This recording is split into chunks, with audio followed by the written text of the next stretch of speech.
Hello ladies and gentlemen, and welcome back to my channel for another Hot Toys exclusive 1/6 scale die-cast Iron Man figure unboxing and review. Today, we're taking a look at the red and chrome version of the Iron Man Mark III. Now, I got mine at a discount from Pop Collectibles. I've popped a link to their site in the description below, along with the discount code Justin's Collection, for 5% off your order if you do decide to buy from them. As always, do your own research, make sure you're comfortable before buying. If you're heading down to the description, why not hit that subscribe, bell notification icon, and join button, so you're notified as soon as a brand new Hot Toys exclusive Iron Man figure review goes live on the channel. I know what you're thinking. Another exclusive Iron Man repaint? Really? How many can they do? Like, even in a year, they've done a bunch of these things. I felt the same way, but I'm willing to give the Mark III a chance, because the Mark III is the OG. The first film in the MCU featured this suit, and the red and silver color scheme for it? That's something I'm curious about.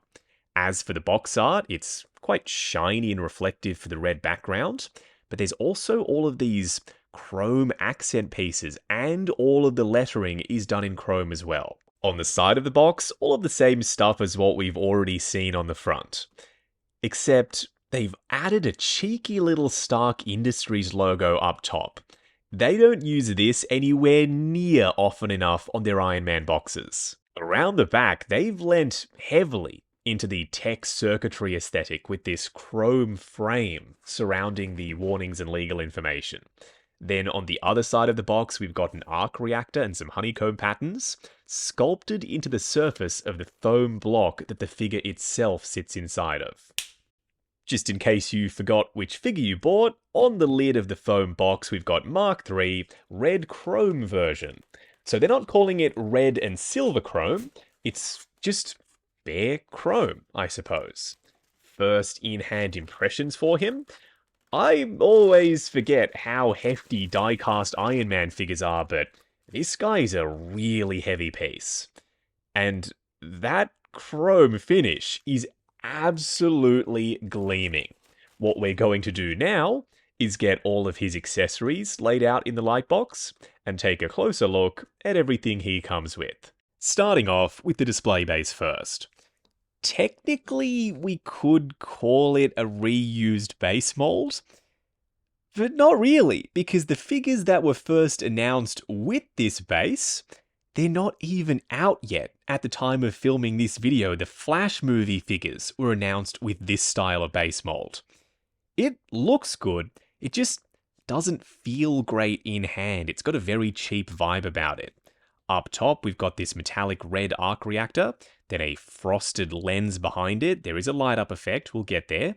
Some more metallic red in between these gunmetal panels, and a nameplate that says Mark III red and chrome version. Around the back, we've got a USB-C port, but they once again don't include a USB-C cable or a power supply. So you're going to have to hunt around for a cable, and then you can use the light up effect. It looks decent. This does come across as though it's a red and silver chrome arc reactor. Am I going to have this lit up long term in the collection? I'll try, but if I can't, I don't think it's the end of the world. It still looks good with the LEDs turned off. We're going to move quickly here because this stuff is the same as what came with the regular diecast 2.0 Mark III. It's just been painted in red and silver chrome, but mostly just red chrome. We've got these switch out trap panels with the dart projectors. Just noticed something I'm not too happy about. We'll touch on that later. The gauntlet mounted rocket, as well as the gauntlet mounted shield. We'll try all of this stuff out on him when we get the figure out here. And lastly, a full array of hands, ranging from these repulsor blasting ones with the wrist peg port at an angle and the hand armor flares up to accommodate it. There's a translucent lens on the inside of the palm so that when you have the LEDs turned on, you can see that LED underneath these clear lenses. My favorite of the bunch, the articulated finger hands, because you can get super creative with the gestures, including, yes, the rude finger, if that's something you want to do. And two closed fists already installed on him right out of the box. What we're going to do now is get the red and chrome Mark III himself out here. Standing straight up and down in the light box, no crazy poses or accessories or anything like that. Welcome to Glare City.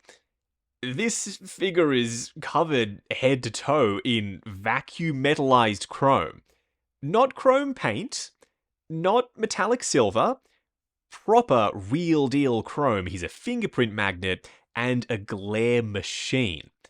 So, depending on how you have your light set up in the display, he might not look all that great in there. This could be a piece that has to go somewhere else in the collection in a dimly lit spot so that you can see all of the detail on the surface of the suit. Speaking of that detail, with them taking the Mark III Diecast 2.0 and revamping it with this colorway, that was a bold move, given they surely know that they have this reputation of making too many Iron Man repaints. In this instance, it's worked for them. Silver and red, all the way back to Silver Centurion and the Mark V, has been one of my favorite looks for Iron Man, and now taking one of my all-time favorite suits and slapping that color scheme on him, I don't mind if I do. I am going to find a spot for this in my collection. Up close and personal, kicking things off with Iron Man's helmet. But before we do that, actually, yes, you can see me in the reflection. Hello, how are you? I usually don't like to feature in my own videos like this, but when a figure is this reflective, I can't help it. I'm just going to automatically appear in the reflections. So the helmet is the upgraded 2.0 Mark III sculpt, and you can remove the faceplate. There's some sculpted and painted, could you call it painted? But there's some silver on the inside of it, so it's not meant to be removed, but if you want to, absolutely go for it. The LEDs are on currently, but the helmet's powered by button cell batteries. Everything, all of the LEDs on this piece are button cell battery powered. This is just a repaint, so I wasn't expecting them to change that. Still, it would have been nice if they could have had some kind of internal power supply and a single button that would have lit up all of the LED sections on this piece. One really neat little upgrade that I wish was on the normal Mark III are these collarbone strut pieces, painting them in chrome. I know it's a small thing, but I dig the way they pop. Around the back, in traditional old school Iron Man fashion, we've got some real opening flaps with some metal mesh inserts on the inside. This is where they've hidden the button too for the arc reactor, so you don't have to open up the battery compartment every time you want to turn it on. You flip up this flap, push the button, job done. I haven't done this yet. I was saving it so that we could do it together. Removing the chest plate, there should be some sculpted and painted detail on the underside, but damn it, they didn't paint it in chrome. This is just metallic silver. There's more metallic silver dotted around the place, but it's not too in your face. Right here we've got some. On the underside of the armpit area, some more metallic silver. And also on these little detail sections, if you extend out the very thin, fragile plastic pieces underneath his chest plate. Watch out for these. The edge has some exposed chrome silver on it, so if you catch it at the wrong angle, I wouldn't be surprised if you scratch away that red finish. This entire thing feels like a scratch waiting to happen. Maybe use gloves. This is not the most durable stuff in the world, vacuum metallized chrome, and I don't believe they've coated it with anything to protect it either. This is another carryover from the 2.0 Mark III. You can remove this panel on the gauntlet, then you can bring in this one, and there's some added detail that's now been revealed thanks to that panel being taken off. It looks like these parts have split open to reveal the rocket. Realistically speaking, there wouldn't be room inside the gauntlet for this mechanism and the rocket and Tony's arm, but it's okay, I can suspend my disbelief and totally understand how a rocket could fit inside a gauntlet like this. You could always go for the shield, but to switch that out, it's not quite as easy as the wrist rocket was. Because you have to remove the whole top part of the forearm, this piece comes off, then you can install the shield. There's a decent level of stuff that's been sculpted on the surface to look at. We've got all kinds of greebly things. I don't know how to describe any of it, but if you do, you just weigh in down in the comments below. I've had my Mark III 2.0 displayed with this on since I got him, so for the red chrome version, I think I'm going to go without it. On an all chrome figure, he's slick and almost a bit slippery feeling, so trying to wedge your fingernail underneath the flare canister to reveal the inner detail for the flares, not the easiest thing in the world to do. I would advise perhaps not doing this too often because you're putting a lot of pressure on this lip for the thigh armor, trying to get your fingernail underneath it to pull out a flare canister that doesn't even really look that good when you've extended it out. They went to town on the upgrades with the 2.0 Mark III. They took a leaf out of 3.0's book with the extra detail on the inside of the armor plates for the understructure of the suit when you crunch him forward. There's even a silver dry brush over the top of all of that sculpt work. The legs are typical Mark III, quite chunky, geometric, early on Iron Man suit legs, with the flared out bits down below protecting his ankles. And the opening compartments for the inner workings of the jet boots. These pistons in the movie would move up and down, but in 1/6 scale, they're just fixed in place. The blue LED on the inside is also visible through these ports at the bottom in low light. In the studio with the bright lights turned on, there was no way you were ever going to be able to see that. So this is awkward. They made the same mistake with this guy that they did on the original, just normal color version of the Mark III 2.0. Let me just give you a second to see if you can spot it, while I remove these panels to install the rocket/dart projectors. Whoops, might have just given it away there. So they're articulated, you can move them up and down, but they're backwards. These dots that have been painted are the rockets. They're meant to be facing forward, not backwards. How did they make this mistake again? People gave them shit about doing it wrong the first time, and the second time, they still went and did it incorrectly. For a quick side-by-side comparison, here we've got two die-cast Mark III 2.0s. One done in chrome, red, and silver, and the other in movie-accurate colours wearing the shield, some battle damage pieces, and the Tony Stark head sculpt. There's no contest. If you are right now sitting here trying to pick between the two, get the figure on the right. It represents the movie way better than the chrome version does. With that being said, the chrome does look cool. If it's a piece that you're planning on picking up in addition to the standard, then it makes a hell of a lot more sense. It's not a replacement for it, it's a nice background piece or just something to pop in your Hall of Armor.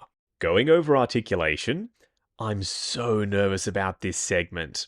The last thing I want to do is ruin this chrome finish by moving the joints around. So I'll be as careful as possible. Starting off with his helmet, there's a ball joint at the base of the neck, another one up underneath the helmet, but it's on a hinge. So combined, looking forward to there, looking up to there, heaps of range for a flight pose. We also get swivel and pivot side to side. His shoulder pads are articulated, so let's get them out of the way. They're actually on ball joints. We can extend the arm out at the shoulder, going up to there. Forward and back, there's a butterfly joint that hinges up and down. Swivel at the bicep, it's a really stiff joint on mine. Double bend at the elbow, getting you to almost 90 or just past it. Then for the wrist peg, it's a ball joint. His torso crunches forward to there, going back to there, swivel, and pivot side to side. Before you move the legs, get this stuff out of the way first. Then you can drop them down on these ratchet drop downs, so they'll go forward to there as they flare out a little, going out to there, swivel at the upper thigh. Ratcheted double bend at the knee, going past 90. And then for the ankles, they're on a series of hinges and swivels and whatnot, good for forward and back, rotation, ankle tilt, and we've got toe articulation. Moving on to the 3 cool and 3 annoying things. The first annoying thing is, when will they let Iron Man be? We don't need countless chrome, repaint, slightly different looking versions of the same figure over and over and over again. Yes, I'm guilty of picking them up, but I'm a reviewer. It's my job to grab these pieces so I can let you know what I think about them. And what I think is, I'm done with repaints of Iron Man. The second annoying thing, this base might look okay, but it feels like shit. It's so lightweight, it's completely hollow, and there's a mold pimple right up top on the base in the middle of the arc reactor. The third annoying thing is, the chrome finish isn't treated with anything. There's no clear coat, and there's no oleophobic coating on it, so it is an absolute fingerprint nightmare. You can see them all over the place. If there was ever a figure that warranted using gloves to handle it, it would be this one. The first cool thing is the way they've applied the red over the top of the base layer of vacuum metallized chrome silver allows for that silver to still pop through on the edges of all of the panels. It's like free detail. They didn't have to panel line everything. It already looked like this after they painted the silver pieces red. The second cool thing is, a byproduct of them using the new Mark III mold over the original is that we get all of the new features like the added detail inside the ab area and the lights down below for the internal workings of his jet boots. The third cool thing is, with this being that 2.0, the Tony Stark head sculpt that we get with the regular Mark III is 100% compatible with this piece. Just make sure you're grabbing that inner collar part to pop in there below the head sculpt, otherwise his neck will look way too long. Wrapping up on another Hot Toys exclusive Iron Man repaint, the red and silver chrome Mark III diecast 2.0. Are y'all getting sick of this? The same way I am? Reviewing the same thing over and over and over again, just in a different color scheme? I wouldn't be surprised if you are. I want something different. It can still be Iron Man, but try something else. Don't just repaint existing molds like this. Why was the exclusive not a fully battle-damaged Mark III diecast? You can use the base of this figure, just chuck in some new armor pieces and call it a day. But no, we've got a silver and red chrome Mark III. For what it's worth, I love this color scheme on him. He looks really cool. Is he going to stay in the collection? Chances are this one probably will. I'm a keeper most of the time. If a figure really pisses me off, then it's gone. This guy was right on the cusp, right on the edge of doing that. But knowing that this was also meant as a Coca-Cola exclusive, and I've always loved drinking a glass of Coke, yeah, I'm probably going to have him displayed next to a Coke can in the collection, because that's the vibe that I'm getting from this piece. At the end of this, not what I would have picked as an exclusive. Still not the worst I've seen from them. They have done things that leave me scratching my head to no end. This came close, but I still really like it. Now, if you're heading down to the description, I got mine from Pop Collectibles at a discount. I've popped a link in there to their website, along with the discount code Justin's Collection, for 5% off your order if you do decide to buy from them. While you're down there, why not hit that subscribe, bell notification icon, and join button if you like the sound of seeing your name in the end credits of my reviews. Like, comment, and subscribe. We'll catch you in the next video.